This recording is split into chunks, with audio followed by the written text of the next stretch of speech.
Good morning, it's Laura from the Green Giraffe Eats, and this is today's Tuesday tip of the day. We're going to talk about making brown rice in the Instant Pot.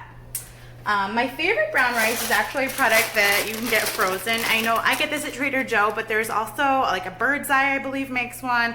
I've seen a couple other brands of frozen brown rice, and it's pre-cooked, and you just have to warm it in the microwave. So this is great to have on hand, but sometimes you don't have it on hand, so it's nice to be able to make your own brown rice.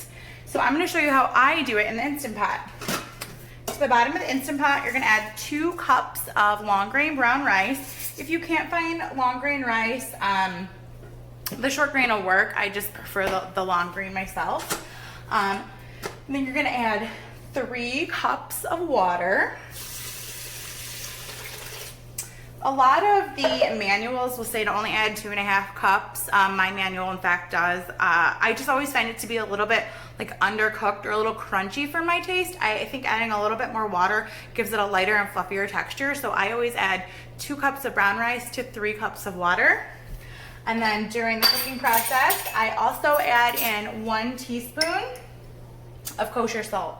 It's an opportunity to get some flavor into and seasoning into the actual rice while it's cooking. You're just going to give that a stir. The water and the salt and the rice stirred, and then you're going to seal it. Oops, I have it on backwards. And you're going to put it into sealing position, if you have it in sealing position.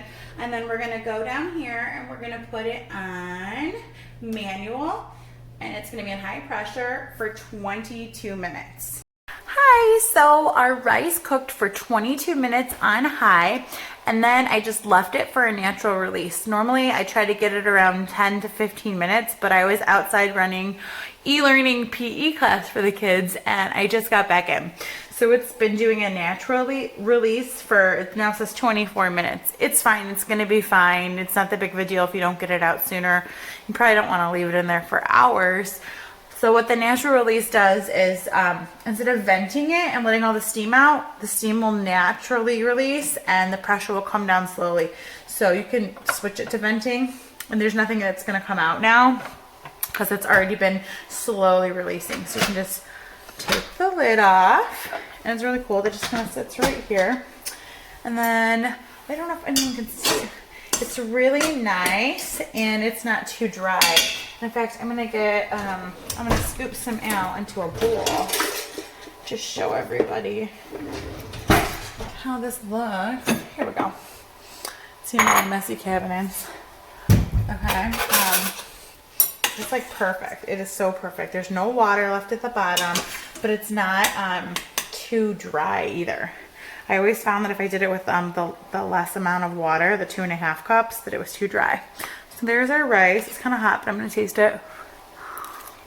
That's perfect. It's hot. It's really good and tender, and it's nicely seasoned. So we'll have that ready for dinner now. And then what I'm going to do is cancel.